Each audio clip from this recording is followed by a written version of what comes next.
Guys, हम यहाँ पर अभी डिस्कस करने वाले हैं हमारा स्मार्ट इंडिया हैकाथॉन का हमारा प्रोजेक्ट प्रॉब्लम स्टेटमेंट 1589।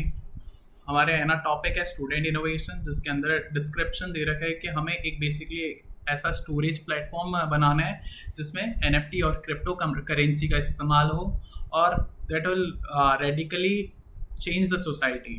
तो basically its theme is blockchain and security, category हमारी सॉफ्टवेयर है। तो लेट्स स्टार्ट। तो बेसिकली आर प्रोजेक्ट का हमारा एम है कि our project aims to provide a secure and efficient storage solution by leveraging blockchain technology. इसके अंदर हम ब्लॉकचेन टेक्नोलॉजी का इस्तेमाल करेंगे। यूज़र के पास ये अथॉरिटी है कि है ना वो है ना अपना डेटा स्टोर कर सकता है या रिट्रीव कर सकते हैं एक डिसेंट्रलाइज मैनर के अंदर। It enables user to securely upload data to IPFS interplanetary file system. IPFS basically एक प्रोटोकॉल है। इसके अंदर रूल्स होंगे जिसकी मदद से हम डेटा को शेयर कर सकते हैं over the internet very fastly. इसका है ना बेसिकली ये है ना वेब या HTTP से है ना ज़्यादा रिलायबल है और है ना इसके अंदर फास्ट कनेक्शन हो, फास्टली हम ट्रांसफ़र कर सकते हैं डेटा को। तो हम IPFS का इस्तेमाल करेंगे to share access with the specified user और हम यूज़र के साथ अपना एक्सेस शेयर कर सकते हैं थ्रू स्मार्ट कॉन्ट्रैक्ट फंक्शनैलिटी। तो बेसिकली हमारे है ना प्रोजेक्ट के अंदर हम डिसेंट्रलाइज नेटवर्क का इस्तेमाल करेंगे जिसके अंदर नोड्स बनी होगी, बहुत सारी नोड्स होगी जिसके अंदर डेटा स्टोर होगा और डेटा डिस्ट्रीब्यूटेड होगा मैनर के अंदर प्रेजेंट होगा। इसके अंदर ब्लॉकचेन टेक्नोलॉजी के अंदर है ऑफ कोर्स डेटा इंटीग्रिटी होगी, डेटा इम्यूटेबल होगा, हाईली सिक्योर होगा, ब्लॉकचेन की सिक्योरिटी होगी और है ना इसके अंदर हैकिंग रिस्क, हैकर का रिस्क थोड़ा सा कम हो जाता है।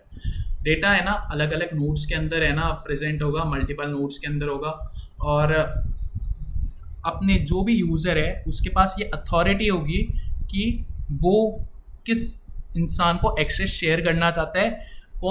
कोई बंदा वो चाहता है कि अपने मेरा दोस्त ही देखे तो वो अपने दोस्त को ही शेयर कर सकता है, कोई अदर पर्सन अपने है ना उसका डेटा नहीं देख सकता।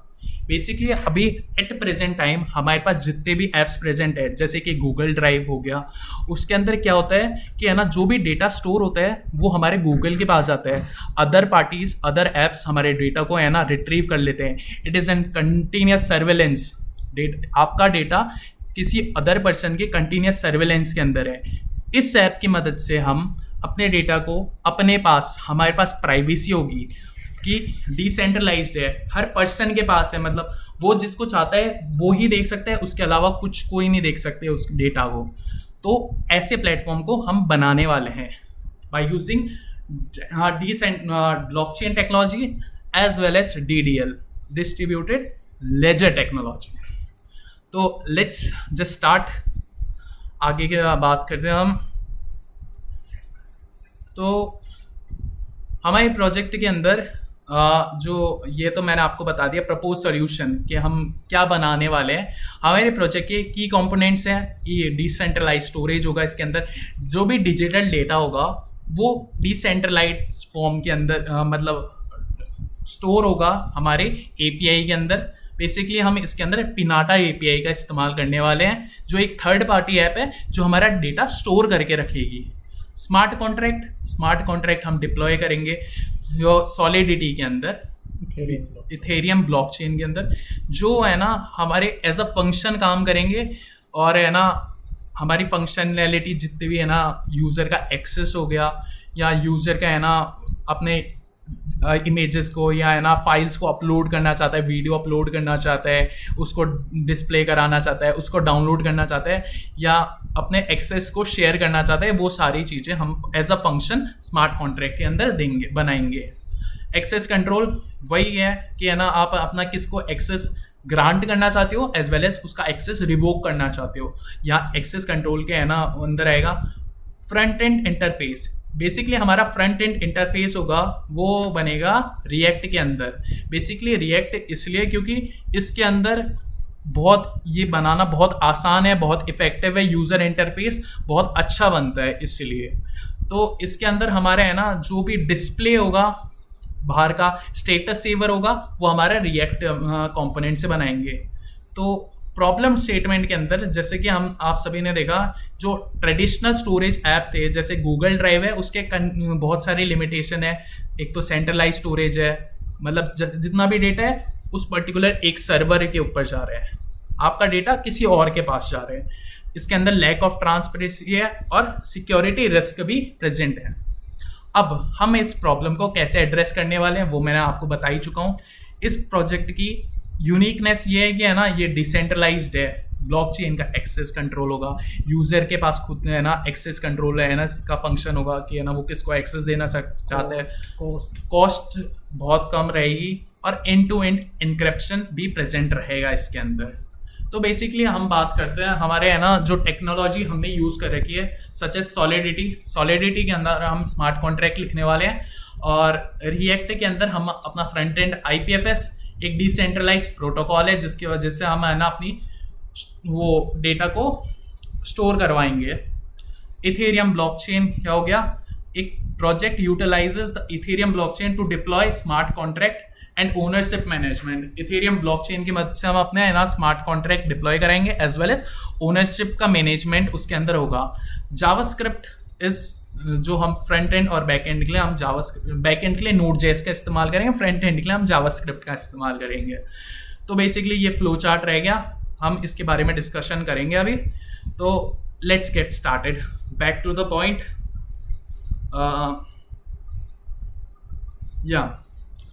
तो गाइज जैसा कि आप सबने देखा फीचर्स हम देख चुके हैं अपने है ना इसका decentralized app. Some important terminologies के अंदर आ जाते हैं। बेसिकली है कि हम अपने है ना ऐप के अंदर कुछ इंपॉर्टेंट टर्म्स जिसके बारे में हमें पता होना चाहिए before starting.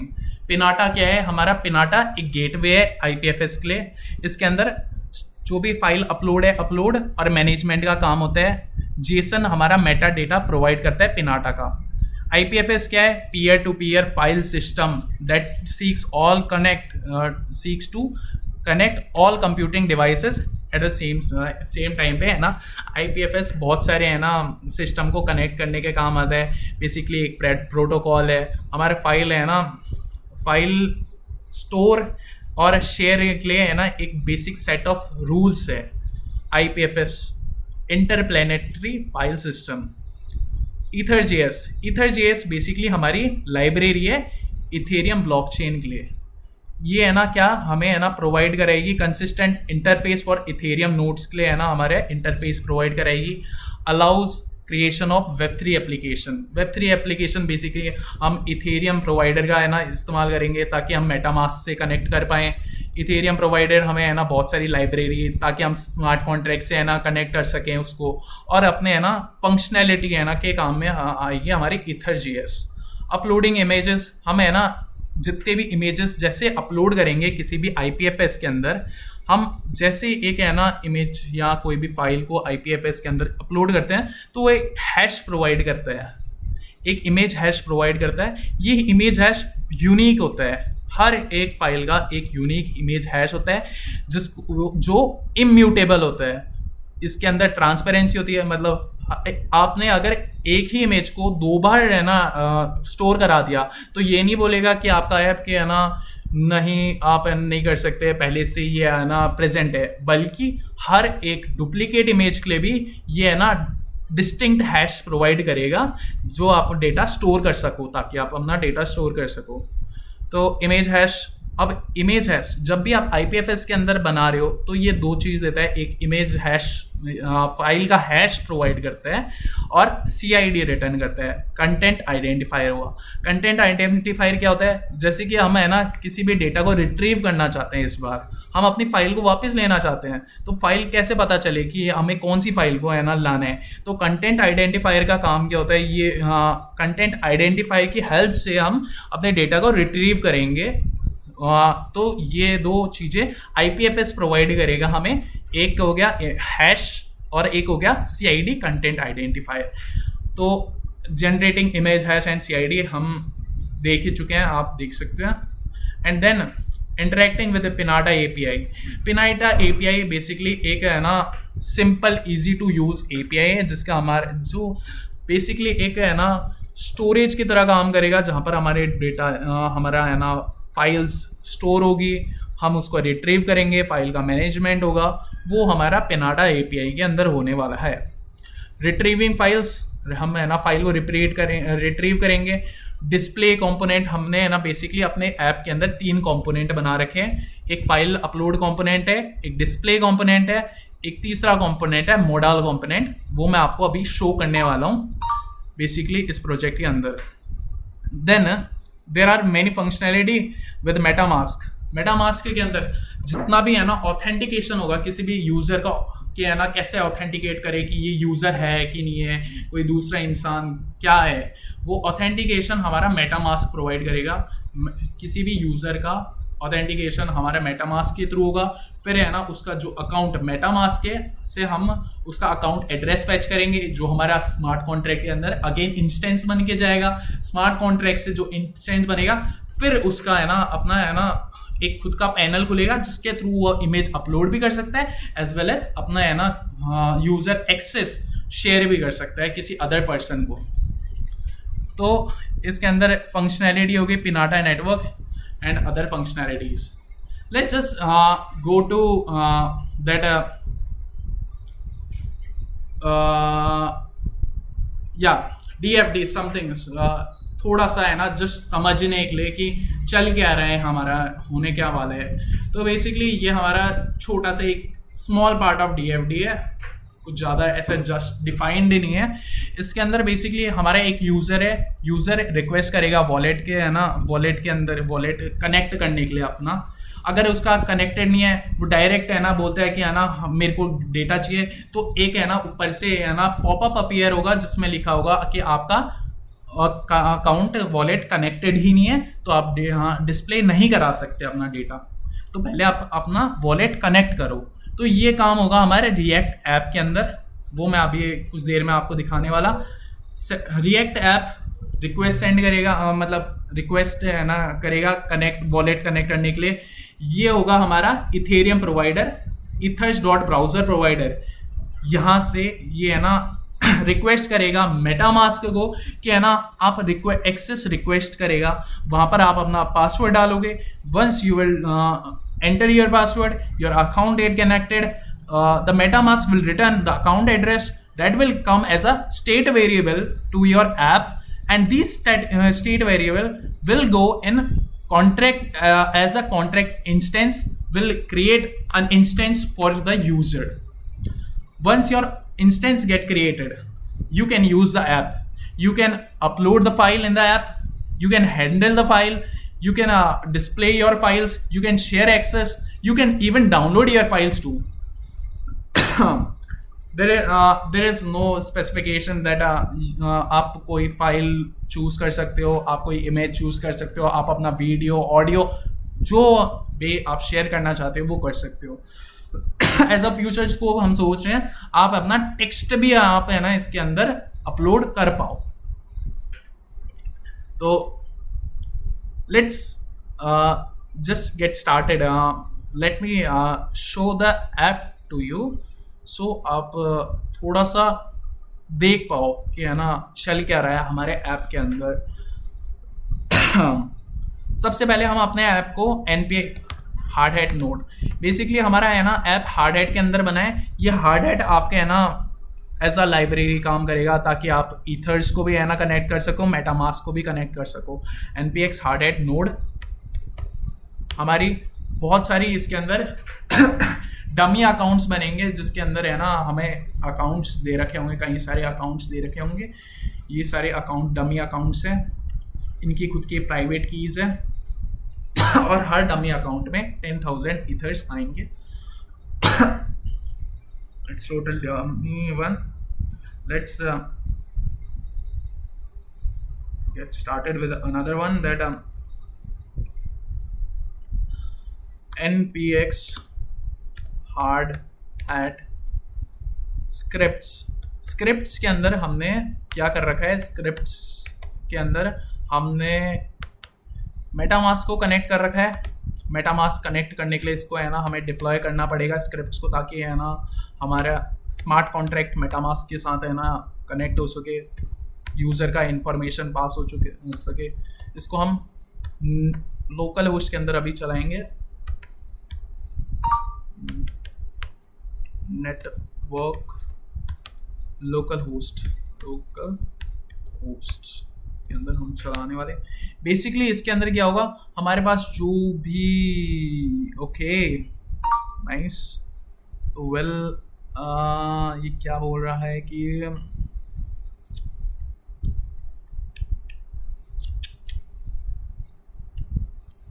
This is something, मैंने कमांड गलत लिखा है।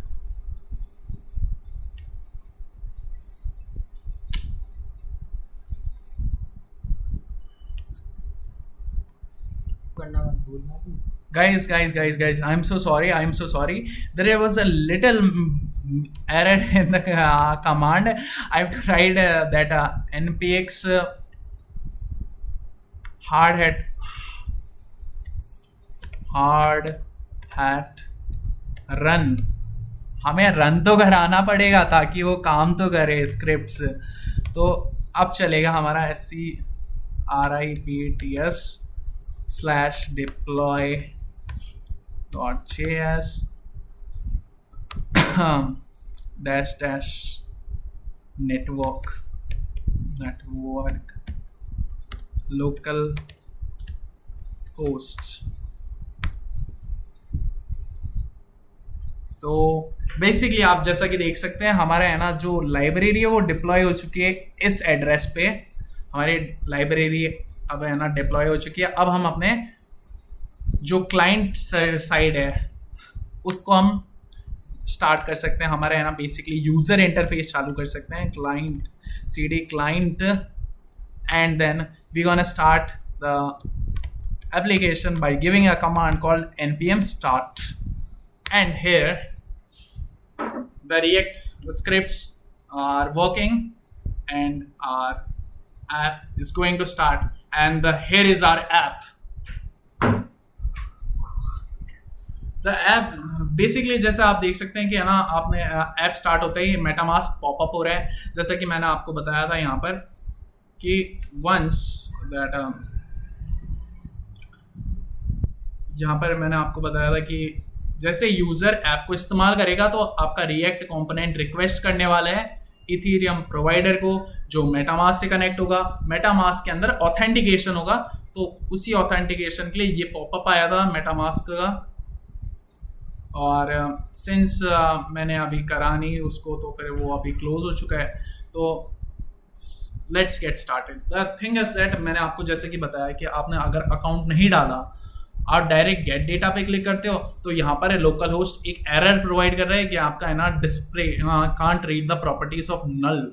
मतलब आपके उसमें प्रॉपर्टीज है ही नहीं, नल की प्रॉपर्टीज नहीं है, ये एरर शो कर दिया कि अकाउंट ही नहीं है। तो फिर है ना आप डिस्प्ले क्या कराओगे उसका। तो बेसिकली हमें अपना अकाउंट डालना पड़ेगा। तो वंस अकाउंट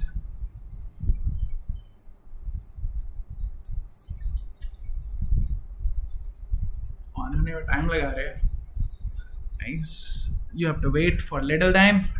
पासवर्ड आपने अपना जो भी सेट कर रखा है यूज, अपना पासवर्ड डालेगा 1,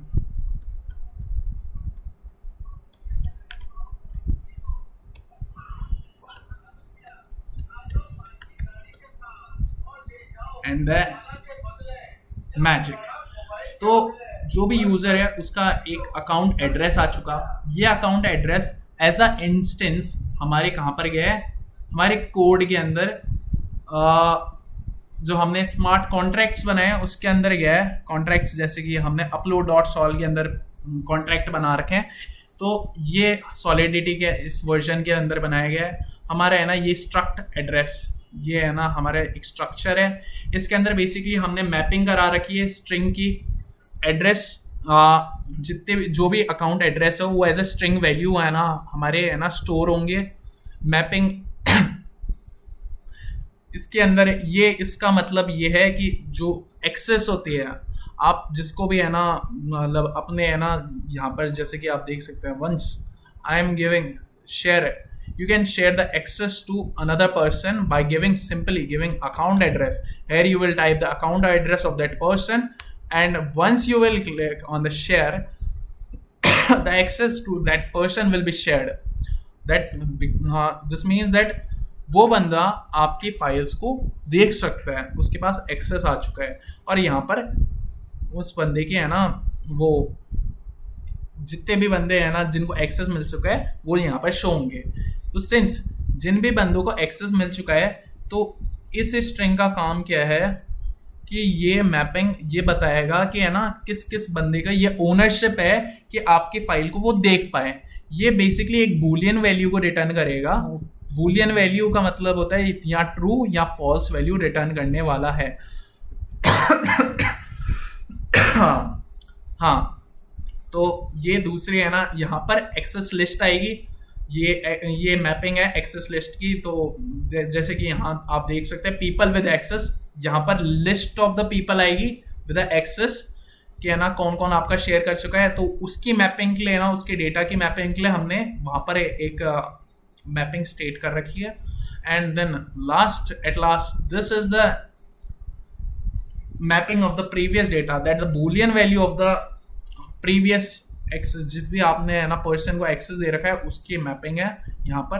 तो बेसिकली आपके ऐप के अंदर यहाँ पर शो करेगा, जैसे कि भी पीपल होगा जिसको भी एक्सेस कर रखा है, आपने एक्सेस दे रखा है, उसके आगे वैल्यू होगी ट्रू एक्सेस, मतलब एक्सेस दिस उस पर्सन का पर्टिकुलर अकाउंट, फिर उसके आगे ट्रू का मतलब उसको एक्सेस है, या फिर फॉल्स आपने रिवोक कर दिया तो फॉल्स, उसको एक्सेस नहीं है। ये ट्रू फॉल्स का जो भी डेटा है ना वो डिस्प्ले कराने का काम हमारा ये वाला मैपिंग फंक्शन करेगा। पुश एड्रेस फंक्शन हमने है ना ये है ना पुश, इसके अंदर हमें ये स्मार्ट कॉन्ट्रैक्ट एक फंक्शन है जिसके अंदर हम किसी भी बंदे का एड्रेस और उसके अंदर जो भी है ना अपने डेटा को डाल रहे हैं उसका हैश वैल्यू, उसका यूआरएल इससे है ना फंक्शन के अंदर आएगा ताकि हम उसको डिस्प्ले करा सकें। अब ये दूसरा फंक्शन है function date dot allow basically ये फंक्शन एक्सेस अलाउ करने के लिए फंक्शन बनाया है। अगला हमारा है ना डिसअलाउ फंक्शन हो गया, ये है ना रिवोक करने के लिए कि किस बंदे को आपको आप एक्सेस नहीं देना और रिवोक करना है, उसके लिए हमने ये है ना स्मार्ट कॉन्ट्रैक्ट के अंदर एक फंक्शन बना रखा है। And then display function, of course display function will show the output, मतलब है ना इस बंदे का कितना डेटा, जो भी डेटा उसने स्टोर कर रखा है वो सारा शो करेगा display function. And share access list, of course आपकी ये लिस्ट में है ना जो भी इसके अंदर ये पीपल की लिस्ट जिसको आपने एक्सेस शेयर कर रखी है वो सारी शो करेगा। आई थिंक मैं आपको एक चलो मैं आपको जस्ट शो करके दिखा देता हूँ कि कैसे शो कर रहा है, किस किस को एक्सेस दे रखा है। तो जैसे कि let's say this is account 2, I am giving account 2 का अकाउंट कॉपी करा हमने, देन हम अकाउंट 3 जो अपने अकाउंट में मैं शेयर के अंदर क्लिक करा, मैंने इसका अकाउंट के अंदर एक्सेस दिया वी इसको एक्सेस शेयर करा, ये पासवर्ड मांगेगा, कोई भी है ना आप है ना बेसिकली कोई भी ट्रांजैक्शन कोई भी चेंज करते हैं आप मेटामास्क के अंदर तो फिर है ना इट आपका पासवर्ड मांगेगा, एक ट्रांजैक्शन की फीस में मांगता है। तो आप अपना पासवर्ड डालेंगे, unlock, and then this is the transaction fees that you have to pay. The access to that account will be provided. Here you can see the pop-up had appeared that your transaction has been confirmed. This shows that the access to that user to your particular data has been given. Here you can see the list of the people. हमने जो function बनाया वो काम कर रहा था। Here is the true that the boolean value is also showing कि ये बंदा आपके डेटा को एक्सेस कर सकता है। तो ये अब हम है ना इसका एक्सेस रिवोक भी कर सकते हैं जस्ट है ना बाय क्लिकिंग दैट पर्सन। हमने इस पे है ना इसका just इसका है ना account again, we have to copy that account again, account number 2. No, I've copied that before also, so I can just click Control V and that account is here. This account 2 वाला बंदा अगर access कर रहा है, मैं नहीं चाहता कि ये देखे, रिवोक पे क्लिक करा, again for every change MetaMask होना है ना, आपसे एक फीस मांगेगा, आप वो फीस को कंफर्म करेंगे, योर फीस विल बी है ना deducted, and once that function मतलब जो वो काम हो चुका है, वो होने के बाद a pop-up will be appear that your transaction has been confirmed. Here you can see my transaction has been confirmed, and then here at the share access in the people with access list, you can see that the boolean value is becoming false. Boolean value has been changed, means इसका access छिन चुका है. अब ये हमारे data को access नहीं कर सकता. Guys, let me have a small break for drink. I want to drink water. We'll continue. Welcome back, guys. Let's just start where we had stopped our conversation. So, guys, basically we have discussed the smart contracts that we have been uploaded over the Ether provider. So we can do the functionality over the app. So basically अब हम let's get started with the file upload JS component where we will be doing our all functionalities. I've just written or commented out everything, that which line does what and all other things. We'll discuss out later. Let's come back to the point that after DFD, that's you can see I have uploaded it our personal groups, that all the information related to each and every component over there. See it, just have a glance over the topic, you'll get all the ideas, whatever the function of the each and every app over there. Let's just have a small project overview so आपको और अच्छे से समझ में आए. Basically it is a revision part. So project overview, that the project is a decentralized file sharing platform that utilizes blockchain technology and IPFS. Again, IPFS, Internet Planetary File System protocol है, sharing for sharing data over the internet, over the blockchain, whatever.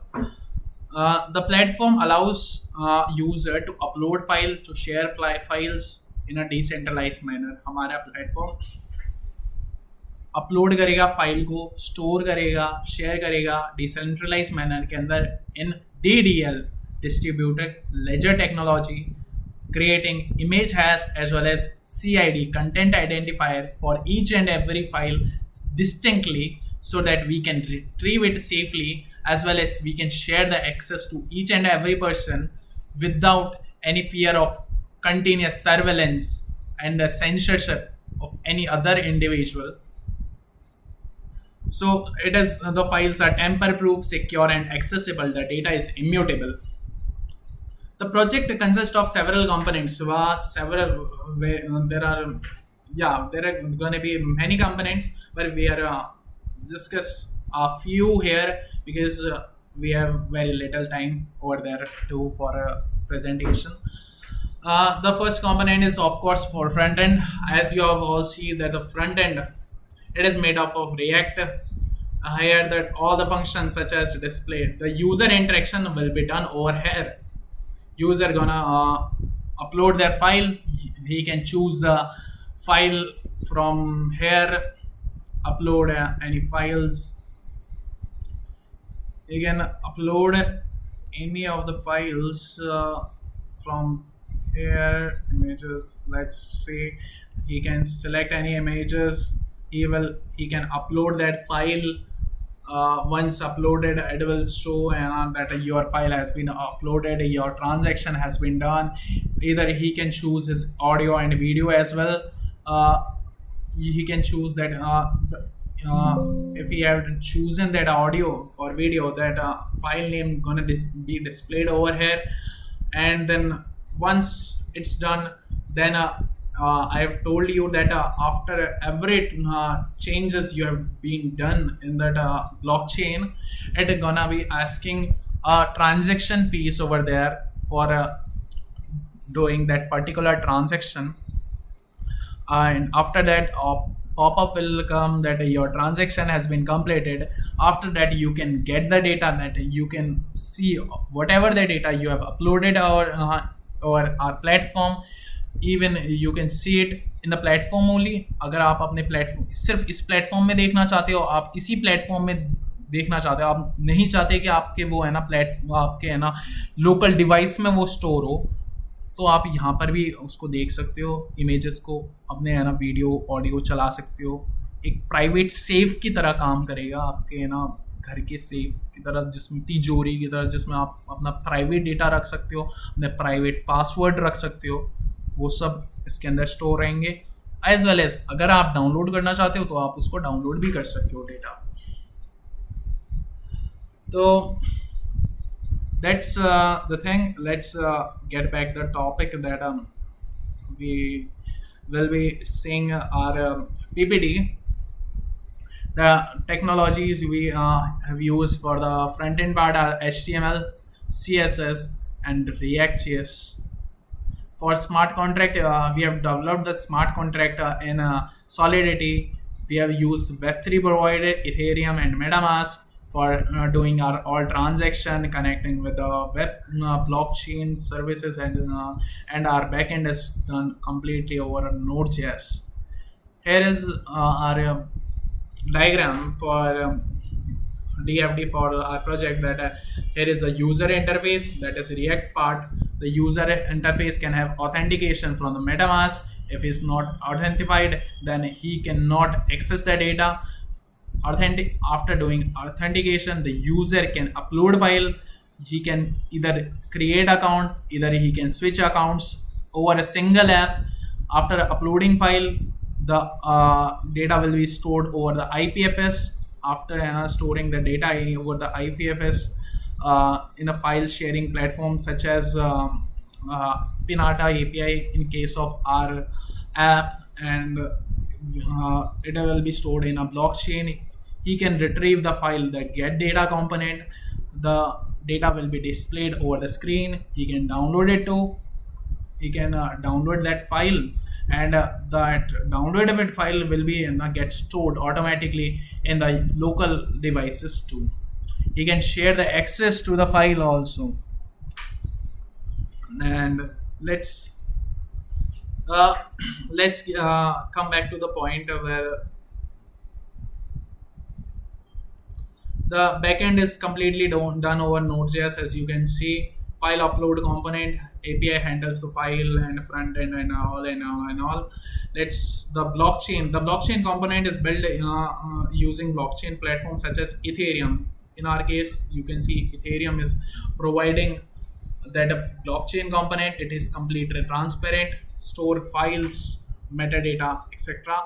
Ownership that whether the person has a access to our file or not, permission whether he can store see our files, read, write, delete our files.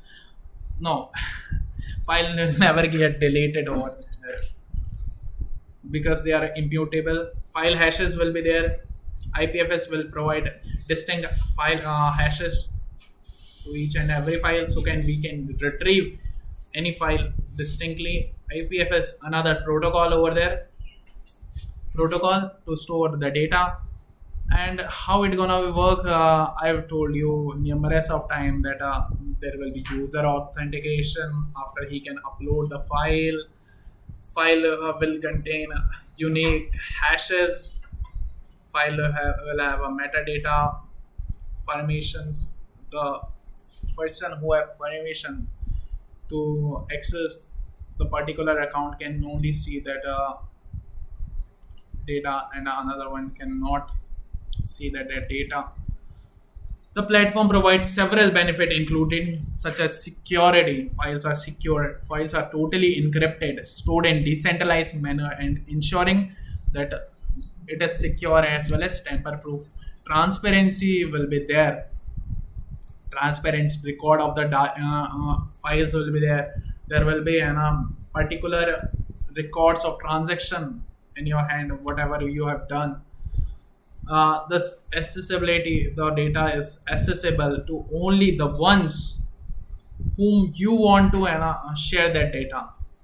No other apps such as whatever it is going in our 2.0 technology such as G Drive and Facebook and whatever the apps that are storing information in 2.0 technology, they have access to see our data.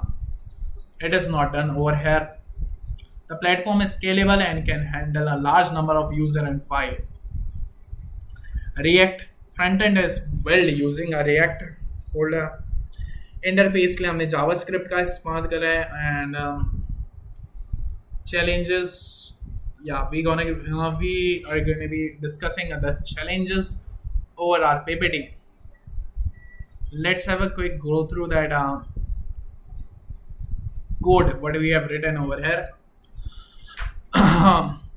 As you can all see the code over here that here we have made a file upload component which takes two props such as contracts and accounts. जो आपका contract होगा, आपका account होगा, instance जो बनेगा वो लेगा. इसके अंदर है ना फाइल का नेम, जो भी ऑब्जेक्ट का फाइल है, फाइल यूज स्टेट है ना उसका नल रहेगा. अगर आपके पास फाइल है तो फिर है ना आपका फाइल्स का एक है ना फॉर्म डेटा क्रिएट होगा, फाइल अपेंड होगी. आप है ना फाइल को फाइल अपलोड कर रहे हो तो ये है ना file then it will be stored in the Pinata API. I have given that URL for the Pinata API and API keys for my data that are gonna be stored. After storing in as we are storing through IPFS, it will gonna be creating a image hash or file hash for each and every component. It is done, and the file select file name that once it uploaded it will show that no file is selected and set file null हो जाएगा. और आप क्या है ना just एक pop-up appear होगा कि transaction is done. If error is there then alert,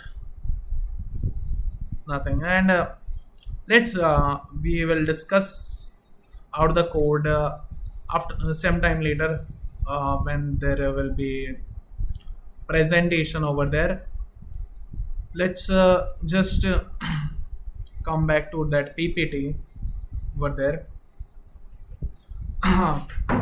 Again, technical feasibility, we will discuss code about that later.